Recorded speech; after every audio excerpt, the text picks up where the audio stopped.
Praise the lord. మీ అందరికీ దేవుడి నామమున వందనాలు. బాగున్నారా? ఈరోజు దీని ఒక వాగ్దానం తప్పక మీ జీవితం నెరవేరాలని ప్రభుకి ప్రార్థన చేస్తున్నాను. మీరు ప్రార్థన చేయండి. నమ్మకమైన వానికి దీవెనలు మెండుగా కలుగును. సామెతల గ్రంథం 28వ అధ్యాయం 20వ వచనం. ప్రియమైన దేవుడి ఉదయకాల సమయంలో నేరుగా నీతో మాట్లాడటం ప్రారంభిస్తున్నాడు.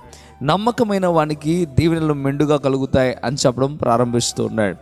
దీవెనలు కావాలని కోరుకోవటం ఏమాత్రం తప్పు కాదు, కానీ దీవెన ఎలా వస్తుందో దేవుడు చెప్తా ఉన్నాడు. దీవెన కావాలని ఎన్నో దినములుగా ఎదురు చూస్తూ ఉన్నావేమో. దేవుడు నన్ను దీవించాలి, దేవుడు నన్ను ఆశీర్వదించాలి అని కోరుకుంటా ఉన్నావేమో. దేవుడు నిన్ను ఆశీర్వదించాలన్నా, దేవుడు నిన్ను దీవించాలన్నా నీలో ప్రాముఖ్యంగా ఉండవలసింది ఏంటంటే నమ్మకత్వం అనే ఒక క్యారెక్టర్ ఉండాలి. తప్పక నువ్వు నమ్మకస్తురాలవై నువ్వు ఉండగలిగితే దేవుడు తప్పక నిన్ను దీవిస్తాడు. ఎప్పుడైతే మనం దేవుడి దగ్గర మన నమ్మకాన్ని నిలబెట్టుకుంటామో అప్పుడు దేవుడు మనల్ని దీవించడం ప్రారంభిస్తాడు. దేవుడు మొట్టమొదటిగా ఒక వ్యక్తిని ఆశీర్వదించాలన్నా, ఒక వ్యక్తిని గొప్ప చేయాలన్నా, తనను దేవుడు వాడుకోవాలన్నా, లేకపోతే ఏదైనా ఇవ్వాలన్నా దేవుడు చూసేది మొట్టమొదటిగా నమ్మకస్తుడా కాదా అనేది దేవుడు చూస్తాడు. దేవుడే కాదండి, ఈ భూమి మీద ఉన్న ప్రతి ఒక్క వ్యక్తి కూడా నమ్మకస్తులకే ఏదైనా అప్పచెప్పడానికి ఇష్టపడతారు. దొంగ చేతికి ఇంటి తాళాలైతే అప్పచెప్పరు కదా. ఎందుకయ్యా అంటే అతని మీద దొంగ మీద నమ్మకం ఉండదు కాబట్టి. ప్రియమైన దేవులారా, దేవుడి దృష్టిలో మనం అందరం నమ్మకస్తులముగా ఉండగలిగితే దేవుడు దీవెనలు కుమ్మరిస్తాడు. ఒకవేళ నువ్వు కోరుకుంటున్న ఉద్యోగం రావట్లేదా, దానికి కారణం నువ్వు నమ్మకస్తుడు కాదేమో. నువ్వు కోరుకున్న స్థాయికి నువ్వు చేరలేకపోతున్నావా, అయితే దానికి కారణం నువ్వు దేవుని ఎదుట నమ్మకస్తుడిగా లేవేమో. అందుకే దేవుడు చెప్తా ఉన్నాడు, ఈ దినాన నువ్వు నమ్మకస్తుడిగా ఉండు, తప్పక నేను దీవెనలు కుమ్మరిస్తా అని చెప్పడం ప్రారంభిస్తూ ఉన్నాడు. ఈ దినము మొదలుకొని నువ్వు నమ్మకస్తుడిగా ఉండడానికి ప్రారంభించు. దేవుడు తప్పక మెండైన దీవెనల చేత నేను నింపుతాడు. దేవుడే నేను నింపాలని ఆలోచన కలిగి ఇదిగో నీతో మాట్లాడడానికి ఈ ఉదయకాల సమయంలో ఈ వర్తమానం ద్వారా, ఈ వాక్యం ద్వారా, ఈ వాగ్దానం ద్వారా దేవుడు నీతో మాట్లాడుతూ ఉన్నాడు.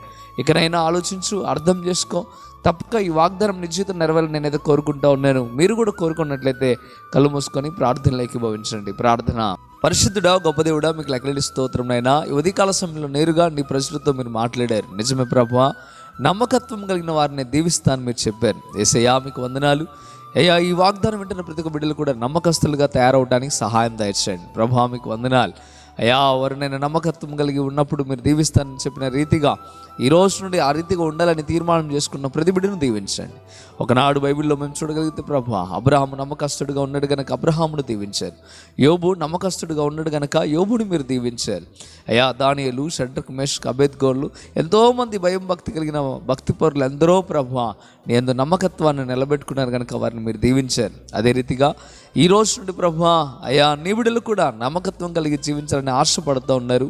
వారి పక్షమును మీరు ఆజ్యమాడండి, వారికి మెండైన దీవెనలు కుమ్మరించమని బ్రతిమలాడుతూ ఉన్నాను. అయ్యా, ఎంతోమంది ఎన్నో బాధల చేత, ఇరుకుల చేత, ఇబ్బందుల చేత అయ్యా వాగ్దానం వింటున్నారు నాయన. ఉదయకాలపు దీవెనల చేత నింపి వారి బాధల్లో, ఇరుకుల్లో, ఇబ్బందుల్లో మీరు తోడుగా నెడుగా ఉండి నడిపించి దీవించి ఆశీర్వదించమని యేసు నామములో మిక్కిలి బతిమలాడి వేడుకుంటున్నాం తండ్రి. ఆమేన్, ఆమేన్. ప్రియమైన దేవులారా, ఈ వాగ్దానం ద్వారా దేవుడు మీతో మాట్లాడినట్టయితే తప్పక వీడియోని లైక్ చేయండి. అంతేకాకుండా ఇంతవరకు కృపా TV India YouTube channel subscribe చేసుకోకపోతే ఇకనైనా మీరు సబ్స్క్రైబ్ చేయండి. ఈ వాగ్దానాన్ని మీరు అనేకులకు షేర్ చేయడం ద్వారా సువార్త ప్రకటించిన వారు అవుతారు, అనేకులను బలపరిచిన వారు అవుతారు.